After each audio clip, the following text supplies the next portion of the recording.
దేశవ్యాప్తంగా ప్రజలందరూ కూడా భారతీయ జనతా పార్టీతోని ప్రమాదం ఉన్నది, రాజ్యాంగాన్ని మార్చే ప్రయత్నం చేయబోతున్నారు, రిజర్వేషన్లను మార్చే ప్రయత్నం చేయబోతున్నారు, అనేక రకాలుగా పేద బడుగు బలహీన వర్గాలపైన దాడులు చేస్తున్నారు, ముస్లిం మైనారిటీస్ పైన, క్రిస్టియన్స్ పైన, చర్చిల పైన, మస్జిదుల పైన దాడులు చేస్తున్నారని ప్రజల్లో ఆగ్రహావేశాలు వచ్చి ప్రజలందరూ సమిష్టిగా బీజేపీకి వ్యతిరేకంగా ఓటు వేశారు.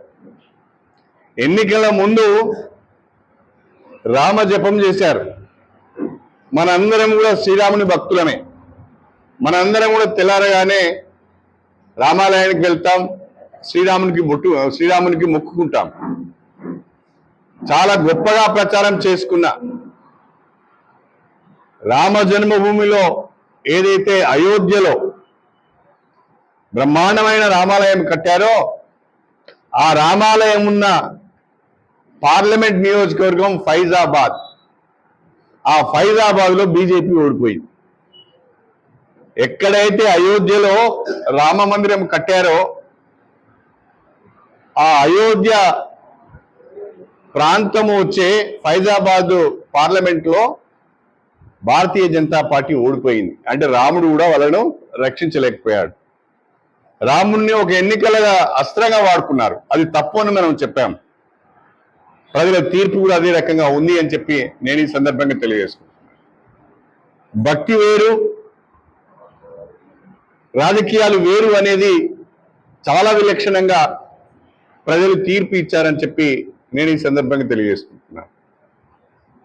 100కు 100% రాబోయే రోజులు కాంగ్రెస్ పార్టీ, రాబోయే రోజులు ఇండియా కూటమి, రాబోయే రోజులలో రాహుల్ గాంధీ గారు ప్రధానమంత్రి కాబోతున్నారని చెప్పి కూడా నేను ఈ సందర్భంగా ప్రత్యేకంగా చెప్పదలుచుకున్నాను. భారతీయ జనతా పార్టీ వాళ్ళు ఈ రకంగానే మిడిసి పడితే, భారతీయ జనతా పార్టీ వాళ్ళు ఇప్పటికీ కూడా దళిత పేద వర్గాల పైన, ముస్లింస్ పైన, క్రిస్టియన్స్ పైన, మహిళల పైన ఇదే రకంగా దాడులు చేస్తే ప్రజలు గుణపాఠం చెప్తారని చెప్పడంలో ఎలాంటి సందేహం లేదు. జాగ్రత్తగా పరిపాలించవలసిన అవసరం ఉంది. ఒక్క చంద్రబాబు నాయుడు, ఒక్క నితీష్ కుమార్ మారితే ప్రభుత్వమే గందరగోళంలో పడిపోయే పరిస్థితి ఉన్నది. కాబట్టి చాలా జాగ్రత్తగా బీజేపీ ప్రభుత్వం పనిచేయవలసిన అవసరం ఉన్నది.